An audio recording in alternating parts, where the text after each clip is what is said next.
Hey y'all, I'm Spider-Mom 1978. Welcome to my web.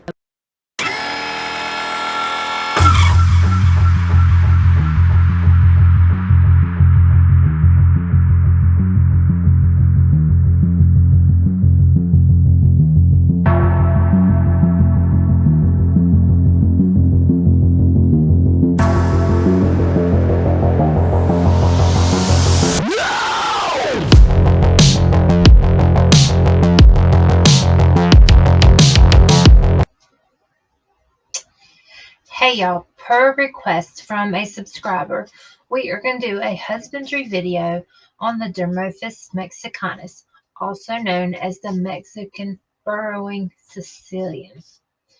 Before I show you how I take care of mine, we're going to go over a few things on the web so you can be familiar with what we're talking about. Let's see, we're going to do this, and here we go. All right.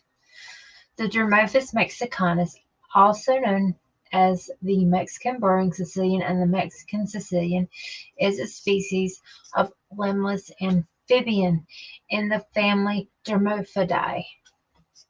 The species is native to Mexico and Central America, where it burrows under leaf litter and plant debris.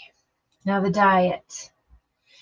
Mexican burrowing caecilian feeds on invertebrates, including earthworms, termites, crickets, slugs, and snails.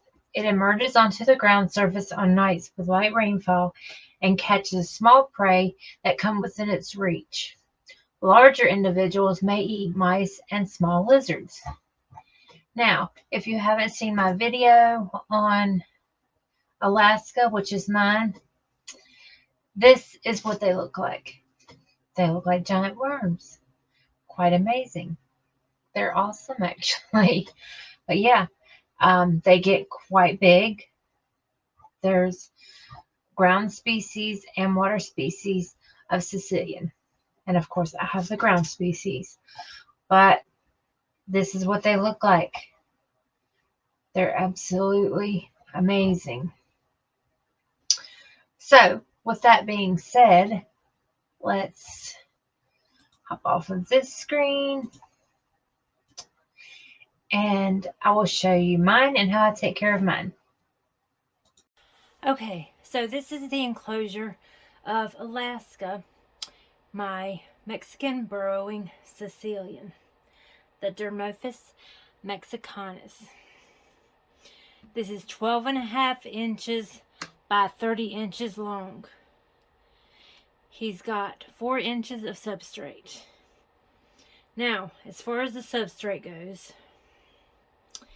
mix topsoil with a good jungle mix, like an isopod mix that has charcoal and, mosses and leaf litter and stuff like that. Mix a good jungle mix with sphagnum moss. Throw in some leaf litter of your own as well. You need cleanup crews in here, so you're going to need several springtails because the enclosure stays wet or moist at all times.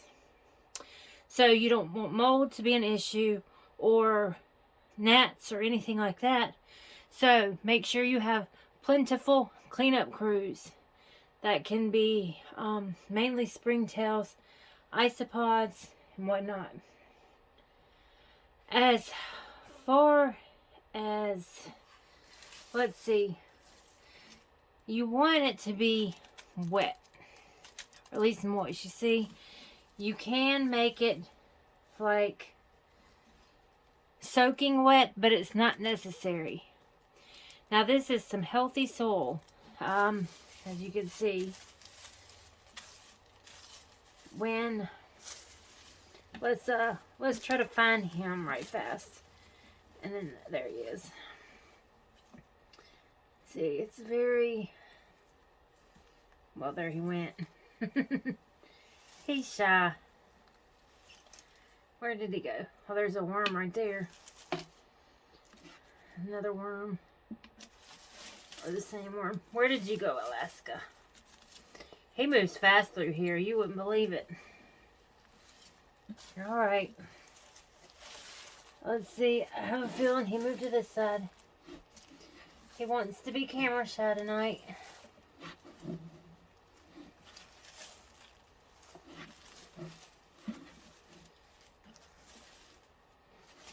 Like I said, this is not a pet you will see all the time, but they are so awesome to have. All right, Alaska. You're playing hide and go seek very well tonight. Yes, you are.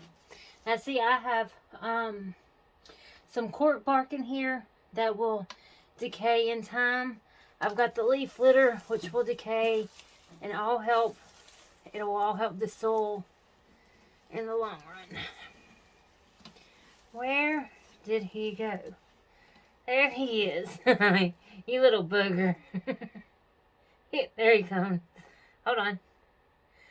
That's your tail, ain't it? Or is that your face? That's your... Come here. Come here. Alright. Here we go. Alright. This is the face right here. And this is the tail. See, I told you. They look just like a giant worm. Beautiful. They feel like worms too. There's the head. I can't zoom in close enough to show you his eyes, but I don't want to keep him out too long, as he doesn't, he just wants to be back under the soil. So I'll put his soil back. We can watch him go down in the soil, which is always cool to watch.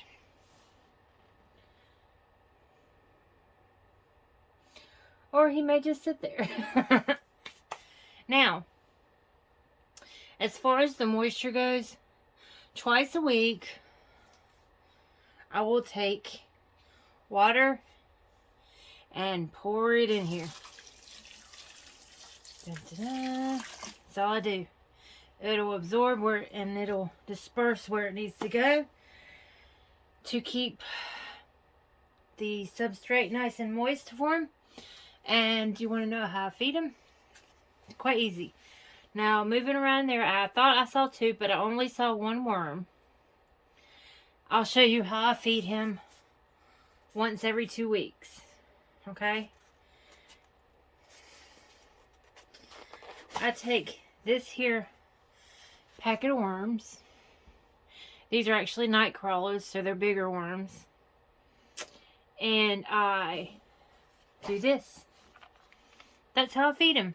And, the soil in there with the worms is actually very good soil. So it mixes in well with what's here. It all improves the quality of the soil in the long run. Him and the worms will mix up everything, and, that's it. He's a giant worm that eats worms. How cool is that? I think I've covered the basics. If there's anything that I didn't cover, just let me know in the comments. But this is pretty much it. As long as you keep their substrate a good quality, a mixture of a jungle mixture and topsoil mixed with sphagnum moss, have plenty of springtails in there to be cleanup crew. That's it. That's all you need. And they're pretty awesome, right? So, I hope this was informative for you, and let's go back to the computer, and I'll speak with you there. Okay, so we're back. I hope you found that entertaining and a little bit educational at least. They are amazing creatures. They truly are. If you have a chance to get one, get one. They're unique. It's hard to find anybody with a caecilian, honestly. But if you have any questions, or if I missed something that you wanted to know about the caecilian, let me know in the comments. I appreciate all your support from every last one of you. We've gotten over 700 subs. We're doing so good. And please share this out if you know anybody that might be interested in caecilians or has one or is going to get one. And don't forget to like the video. It does help me. And subscribe if you like my content. Thanks so much for watching. Have a wonderful evening, afternoon, or morning, wherever you're at.